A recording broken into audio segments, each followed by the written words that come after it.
I stood across the street from the glass tower, my hands buried deep in the pockets of my old wool coat. In my bag, I had a tin of lemon cookies, his mother's recipe. I was just an aunt, coming to surprise her nephew. I had no idea that in less than an hour, he would look me in the face and call me a confused old hag. The air outside held that specific November chill, the kind that sinks straight into your bones. I pulled my wool coat tighter. It was a simple coat, gray and warm, but it felt thin as paper as I stood looking up at the building. Innovate Solutions. The name was printed in severe black letters on a sheet of glass that must have been 20 feet high. The building itself was all sharp angles, a tower of mirrored windows that reflected the gray, hurried sky. I had not seen my nephew Marcus in 3 months. Not since his birthday dinner, where he spent the entire time typing on his phone. "Big project, Aunt Alara," he had said, not looking up. "You wouldn't understand. I raised that boy. After my sister passed, he was my son in all but name." I held his hand on his first day of school. I applauded the loudest at his college graduation. Now he worked in this building, and I felt like I needed an appointment just to see him. My phone felt heavy in my pocket. I could text. A text is easy. It is also easy to ignore. In my bag, I had a small, round tin. Lemon cookies, his mother's recipe. I baked them last night, the smell of citrus and vanilla filling my small apartment. It felt silly bringing cookies to a place like this, but it was a piece of home, a piece of us. I pushed through the heavy revolving doors. The lobby was not a lobby. It was a canyon. The floors were polished white marble that clicked loudly under the heels of passing women. The air smelled of strong, dark coffee and something sterile, like glass cleaner. A massive digital screen covered one wall, showing stock tickers and news headlines moving too fast for me to read. Young people in sharp, dark suits moved with purpose, their faces lit by the glow of their phones. I felt like a sparrow that had flown into a server room, out of place. Old. I clutched the strap of my bag and walked to the main reception desk. It was a high counter, white and gleaming, like an altar. Behind it sat a young woman with a headset so small it looked like jewelry. "Can I help you?" she asked, her voice polite but mechanical. Her eyes scanned my gray coat. "Yes, thank you." "I am here to see Marcus." I hesitated. "Marcus Thorne." "Marcus Thorne?" she asked. I realized my mistake. Thorne was the CEO's name. "I'm sorry," I said, my face growing warm. "Marcus Vance. He works here in acquisitions, I believe," she typed. "Marcus Vance, yes, I see him. Your name, please?" "Ilara Vance. I'm his aunt." "Please wait over there," she said, pointing to a set of hard, modern benches near the elevators. "I will let him know you are here." I sat. The bench was cold. I watched the people. No one looked at each other. They just moved fast and separate. I waited for 10 minutes. I checked my watch. My own meeting, the real reason I was downtown, was not for another hour, but that was upstairs. This visit was for me. The elevator bank dinged. The doors slid open, and Marcus walked out. He was wearing a suit I did not recognize, tailored and expensive. He looked good. He looked like them. He was scanning his phone as he walked. "Marcus," I called out, standing up. He looked up. His eyes met mine. The smile I expected, the one that used to light up his whole face, never came. His face froze. It was not joy. It was not surprise. It was annoyance. Pure and simple. Marcus glanced quickly at the reception desk, then back at me. His jaw was tight. "Aunt Alara," he said. His voice was low, strained. "What are you doing here? You should have called." "I wanted to surprise you," I said, holding up the small cookie tin. "I baked these." He did not look at the tin.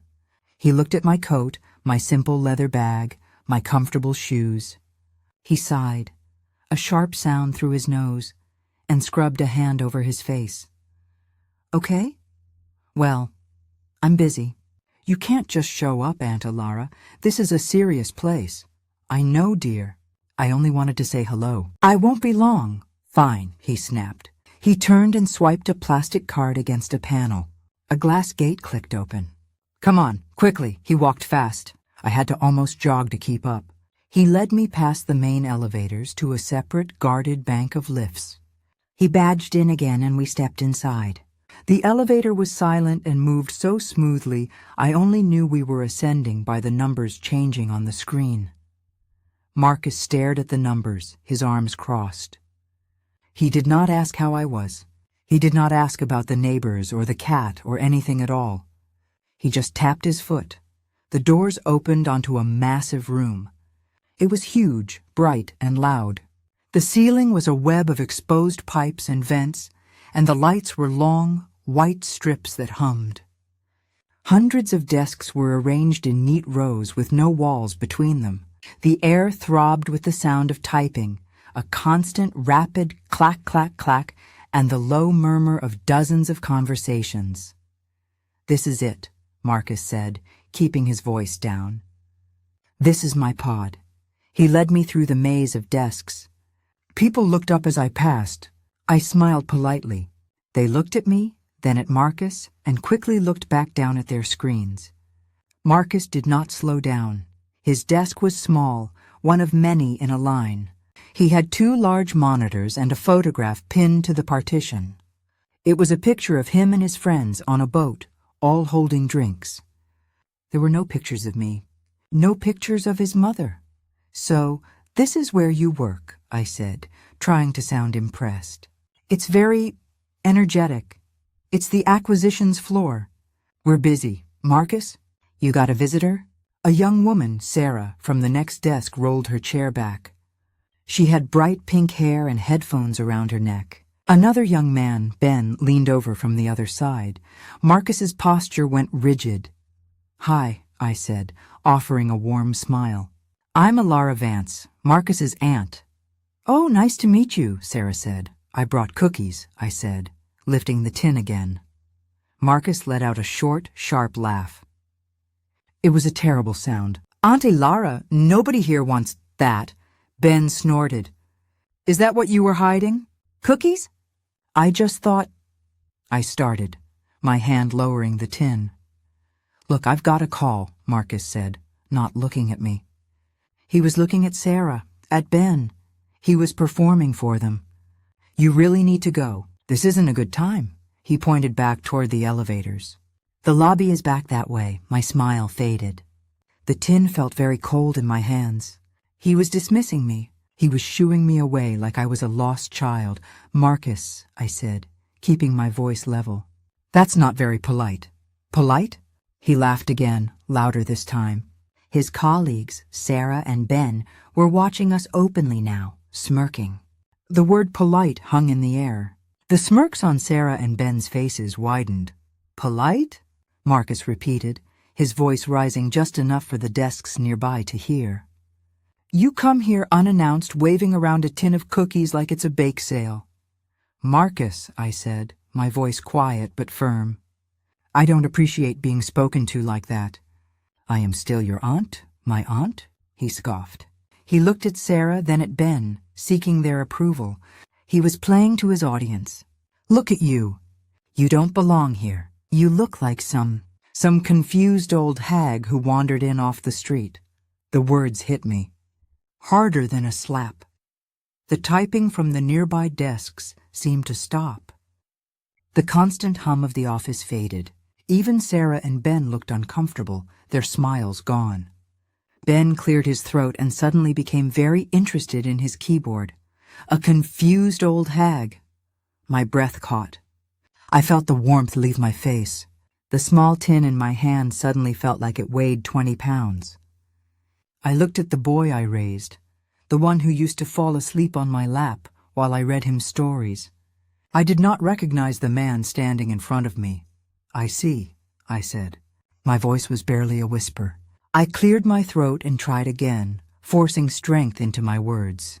I see. I looked past him, toward the far side of the massive room. I was also looking for the boardroom, I said, my tone shifting. It was cooler now. I have a meeting at 11. Marcus stared at me. Then he burst out laughing. It was a short, ugly sound. A meeting? You? Aunt Alara, you're not making any sense. You're completely lost. He gestured vaguely toward the elevator we arrived in. The boardroom is on the top floor. It's for executives. For Mr. Thorne, not for you. He clearly expected me to argue, or perhaps to cry. I did neither. I adjusted the strap of my bag on my shoulder. I looked him directly in the eye. Thank you for clarifying, Marcus, I said. I turned my back on him. I did not walk toward the guest elevators he had pointed to. I walked past the rows of quiet desks, my sensible shoes clicking on the concrete floor. I walked toward the private, gleaming silver elevators at the far end of the floor. The ones marked Executive Access Only. I heard Marcus call my name. Aunt Alara? Where are you going? That's restricted. I did not stop. I did not look back. I kept walking. The sound of my own footsteps was all I could hear. The hundreds of keyboards had gone silent. I could feel every eye in that massive room on my back. Aunt Alara, stop. You can't go that way. Marcus was following me, his voice a mix of anger and panic. You'll be arrested. That's for the executives. I reached the silver elevators. A security guard in a sharp blue uniform stepped forward, placing a hand near the call button. He was large, and his expression was firm. Ma'am, this area is restricted. I stopped and looked at him. I did not raise my voice. I am Alara Vance. I am here for the 11 o'clock board meeting. The guard's professional expression did not change. I need to see your credentials, ma'am. Check your list, son, I said, my voice calm but unbreakable. The one Mr. Thorne gave you this morning? His eyes narrowed. He did not like being called son, but he did as I asked. He lifted a small tablet from his belt and tapped the screen. He read. His entire body stiffened. His face went pale. My sincere apologies, Madam Chairwoman, he said, his voice completely different. He was standing straight at attention. I did not recognize you. He quickly swiped his own MasterCard and pressed the up button. Mr. Thorne is expecting you. The silver doors slid open instantly. I stepped inside. The interior was not steel. It was lined with dark polished cherry wood. A small brass rail gleamed under a soft light. I turned and looked at the open floor. I could see Marcus. He had stopped about 30 feet away, frozen in the middle of the aisle. His mouth was open. His face was a mask of pure, unfiltered shock. The doors slid shut, cutting him from my view. The elevator moved upwards, silent as a breath. There was no hum, no vibration. It just rose. The air smelled faintly of leather and wood polish. The doors opened again. I was not in an office. I was in a wide, quiet hall. The floor was covered in a carpet so thick it absorbed all sound. The walls were dark wood, holding framed patents and magazine covers praising Innovate Solutions. Soft light came from recessed fixtures in the ceiling. Through a massive window at the end of the hall, the entire city was spread out below me. A woman in a crisp black dress stood up from a desk.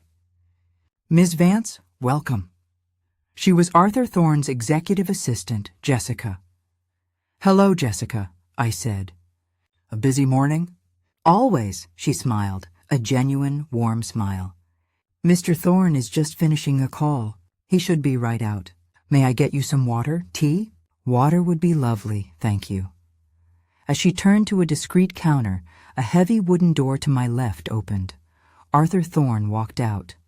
He was a tall man, always impeccably dressed in a dark blue suit. He was followed by two other vice presidents, both looking serious. Arthur was in mid-sentence. And I will not approve the budget until... He stopped. He saw me. His serious expression vanished instantly, replaced by a smile that reached his eyes. Alara, he boomed, walking forward with his hands outstretched.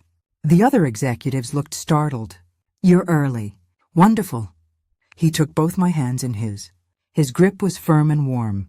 I was just telling them we couldn't possibly move forward on the new acquisition plan until we had your final approval. Your instincts on the last one saved us a fortune. Arthur, I said, smiling back. It's good to see you. I'm ready when you are.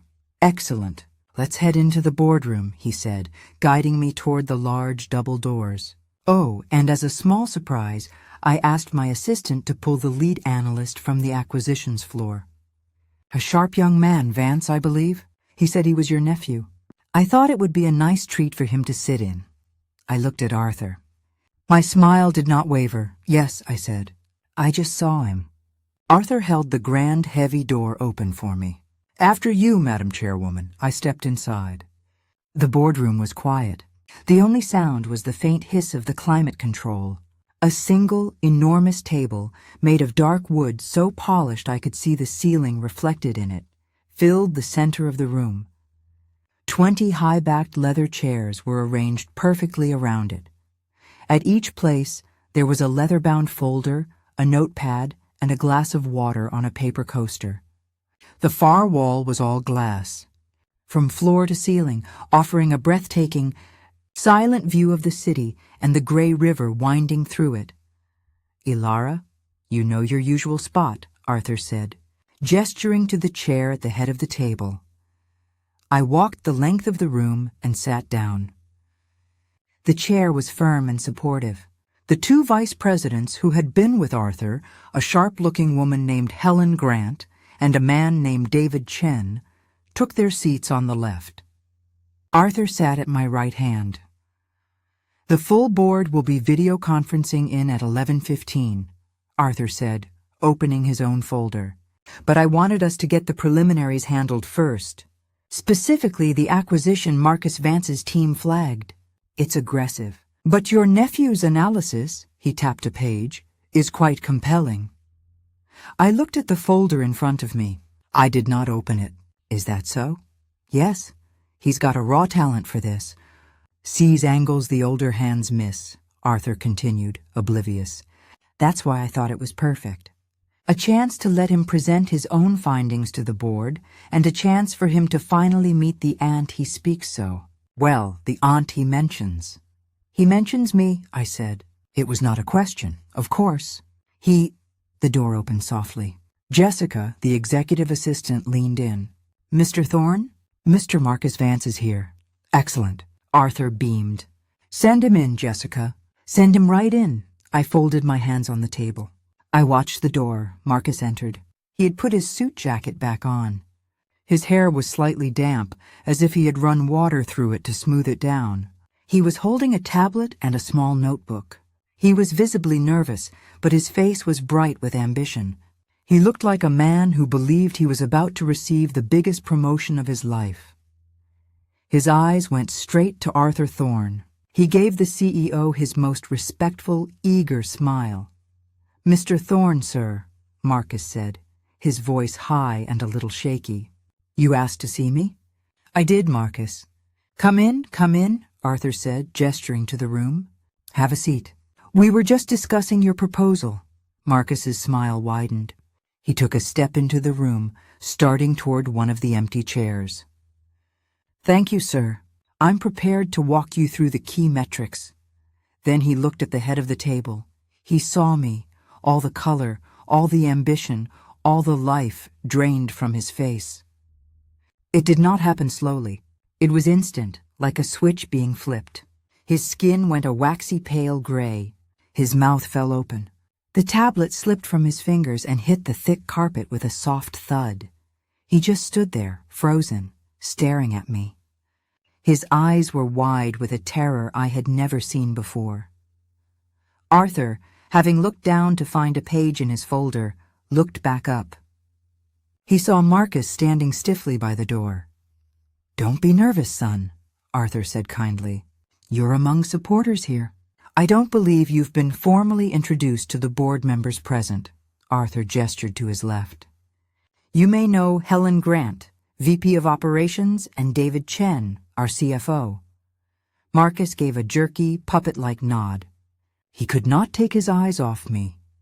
And this, Arthur said, turning to me with a grand, proud smile. This is the person I've been wanting you to meet.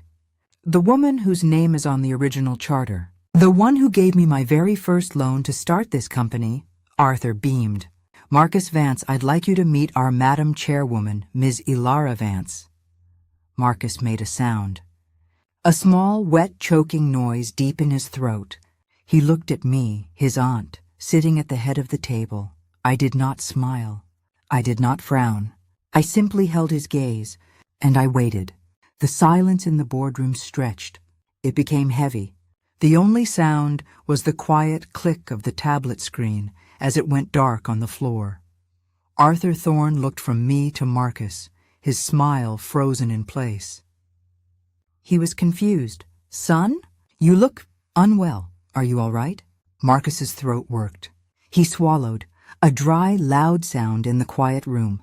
His eyes were locked on mine. "Aunt Elara?" he whispered. The name was a question, an accusation, and a plea all at once. Arthur's head snapped back to me. His friendly expression finally broke, replaced by sharp realization. Aunt Elara?" He looked at Marcus, then at me. "Vance, and Vance, my goodness." He let out a short, shocked laugh. "Elara, you are a woman of infinite surprises. You never told me your nephew worked right under our noses." Helen Grant and David Chen, the VPs, were watching this exchange with keen, neutral interest. They were executives. They were paid to observe. I did not break my gaze from Marcus. "We were just speaking," I said, my voice perfectly level, "downstairs, on the acquisitions floor." The implications of that simple sentence settled into the room. Arthur knew what the acquisitions floor was like. He knew I would not have been there unless I was visiting, and he now knew that Marcus, his sharp young analyst, had met me. The color on Marcus's face, which had been gray, was now turning a blotchy, dark red. His blood ran cold and then hot. "Well," Arthur said, clearing his throat. The friendly CEO was gone. The Mr. Thorne was back. He was all business. "What a coincidence. Mr. Vance, I believe you were called here to present your findings. Please." He gestured to the tablet on the floor. My tablet," Marcus stammered. He bent down, his movements stiff and jerky. He fumbled with the tablet, his hands shaking so much he almost dropped it again. He pressed the button to wake it up. "Sir," he began, looking at Mr. Thorne. The proposal for the acquisition." "Yes," Arthur said. "The one you were so confident about in your memo." "Yes, sir. The key metrics." Marcus swiped the screen, but his fingers were slick with sweat and it did not register. He wiped his hand on his suit pants, leaving a dark streak. "The key metrics," he tried again, "show a significant, a potential." He could not form a sentence. He kept looking at me. I just sat there at the head of the table, my hands folded, watching him. I was the confused old hag. I was the woman who did not belong. He fumbled for a full, agonizing minute. He lost his place. He kept repeating the same word. Market share. "Mr. Vance." My voice cut through his stammering. He froze. I looked at him. I was not his aunt. I was the chairwoman of the board. "I have read your report," I said, my voice clear and carrying easily across the table. "I have a question. Page 12, you project a 20% growth in user base within the first quarter. Yes." "Yes, Madam Chairwoman. Your data ignores the pending regulatory litigation in the EU, I said. It was not a question. That litigation, if it goes against the target company, will lock them out of their second largest market. Your report lists this as a minor risk." I leaned forward slightly. "What is your contingency plan for that minor risk, which my own office estimates as having a 60% probability?" Dead silence. Marcus stared at me. He had no answer. He had not considered it. Or worse, he had considered it and hidden it to make his proposal look better. His sharp analysis was a house of cards. He looked at Arthur. Sir, the numbers. You mean the numbers you ignored, David Chen, the CFO, said quietly. He had already opened his own folder and found the page. He shook his head. Marcus stood there, utterly exposed. He was not a sharp analyst. He was a child who had not done his homework. Arthur Thorne looked at Marcus. The disappointment on the CEO's face was deep and cold. He did not raise his voice. He did not need to. That will be all, Mr. Vance, Arthur said, his voice flat. Thank you for your time. We will review your written materials. It was a dismissal, the end of his career at this company. Marcus's eyes filled with tears. He looked at me one last time, his expression a terrible mix of hatred and desperate regret. Yes, sir, he mumbled. He turned, leaving his notebook on the floor, and walked out of the boardroom. The heavy door clicked shut behind him, sealing the silence. I took a sip of my water. Arthur Thorne turned in his chair to face me. The other VPs looked at me. The meeting had not even started, but the main event was over. Ilara, Arthur said, his voice low and serious. What exactly, an A-level-headed and calm analysis, happened on that floor? I let the silence sit for a moment before I answered Arthur. I looked at Helen, then at David. They were waiting. Marcus was embarrassed by me, I said, my voice quiet. I came to his desk to bring him some cookies. His mother's recipe. He was worried about what his colleagues thought. I paused, then continued. He told me I looked like a confused old hag and that I didn't belong. Arthur Thorne closed his eyes. He let out a long, slow breath. I see. Helen Grant winced, a brief flash of sympathy on her face. David Chen just shook his head, looking disgusted. And his report, I added, tapping the folder I still had not opened, was emotional, not analytical. He wanted to impress you, Arthur. So he buried the risks. He is smart, but he is not ready. He is not honest, not with his data and not with himself. Arthur nodded, his face grim. Agreed. The acquisition is dead. He pressed a button on the console in front of him. Jessica, please patch in the rest of the board. The large screen at the end of the room lit up, showing the faces of 4 other people in different offices. Good morning. Everyone, I said, my voice in charge once more. Let us begin. The meeting lasted for 2 hours. We discussed budgets, we approved the new logistics hub, and we tabled the acquisition indefinitely, per my recommendation. I was precise. I was fair. I listened to every argument. I was, in every way, the chairwoman. When the meeting ended and the screens went blank, Arthur walked with me to the elevator. Ilara, he said, standing beside me. About your nephew. I am so sorry. For my part in that, I had no idea. You had no way of knowing, Arthur, I said. You were trying to do a kind thing. He was a promising analyst. He is a promising young man, I corrected gently. He just lost his way. He forgot where he came from. The silver elevator doors opened. I stepped inside. I will see you at the next quarterlies, Arthur. Of course, Madam Chairwoman. The doors closed. I rode the silent elevator all the way down, not to the executive garage, but to the main lobby. When the doors opened, the lobby was just as busy as before. People rushed past, their faces in their phones.